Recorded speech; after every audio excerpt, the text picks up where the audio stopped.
देहरादून शहर क्षेत्र को सुचारू यातायात प्रवाह को प्रभावित करने वाले ऐसे वाहन जो सड़कों पर गलत तरीके से पार्क किए जाते हैं, उन पर यातायात पुलिस द्वारा पहले से ही कार्रवाई की जा रही थी।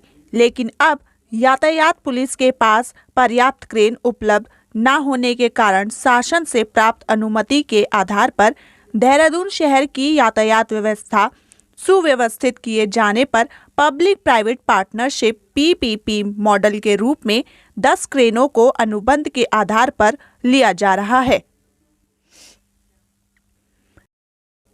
उक्त क्रेन में यातायात पुलिस के कर्मी नियुक्त रहेंगे तथा सड़कों पर अनधिकृत रूप से पार्क वाहनों को उठाकर सड़कों पर अवरोध को दूर करने के लिए बहुत ही कुशल और प्रभावी रूप से कार्रवाई की जाएगी। बता दें कि वर्तमान समय में देहरादून पुलिस द्वारा अपनाई गई व्यवस्था में चौपहिए वाहन पर 900 रुपये संयोजन शुल्क लिया जा रहा था, लेकिन अब नो पार्किंग को और सख्त करने के लिए चालान की राशि 1500 रुपये की गई है। यातायात व्यवस्था को सुव्यवस्थित किए जाने हेतु प्राइवेट पार्टनरशिप पीपीपी मोड पर जनपद पुलिस द्वारा 6 क्रेन संचालकों Sudhir crane service, Doon crane service, Javed Khan crane service, Jaggi crane service, Khan crane service एवं सिद्दीकी एंटरप्राइजेस के मध्य अनुबंध किया गया है। एसपी ट्रैफिक अक्षय कोंडे के कहे अनुसार अभी तक ट्रैफिक पुलिस के पास सिर्फ 3 क्रेन थी, जो शहर की आवश्यकताओं से बहुत कम है। घंटाघर से 1 किलोमीटर के दायरे में 50 वाहनों तक कार्रवाई की क्षमता ट्रैफिक के पास थी। नई क्रेन की मदद से वह प्रतिदिन लगभग 250 वाहनों पर संपूर्ण शहर में कार्रवाई कर सकते हैं।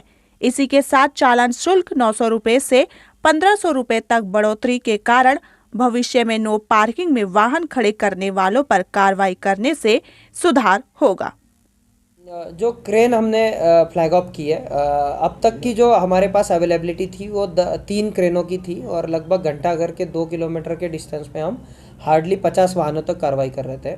तो एक बहुत सुंदर मॉडल है जो 127 MV एक्ट का एक आधार है। उसी के तहत हमने पीपीपी मोड पे 10 नई क्रेनें ली है और ये मॉडल भारत के सारे शहर में यूपी पुलिस द्वारा यूज किया जाता है। इसी के तहत 10 अलग अलग जोन्स में इस क्रेन को डिप्लॉय किया जाएगा।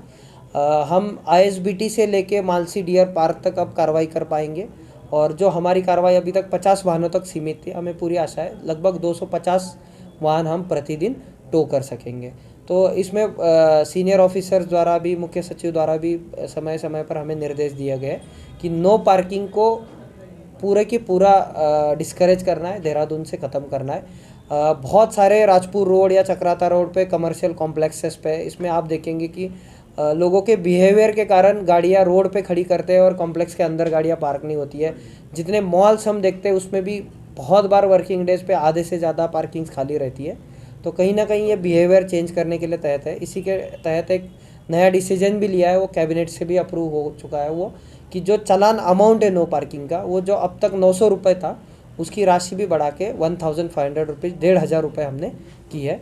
तो ये कहीं ना कहीं डिटरेंस लाने के लिए है और ट्रैफिक पुलिस भी फोकस उन्हीं चालानों पे करेगी जिसमें यातायात को मदद मिलेगी, रादर दैन किसी इंडिविजुअल पे कोई चालान करे।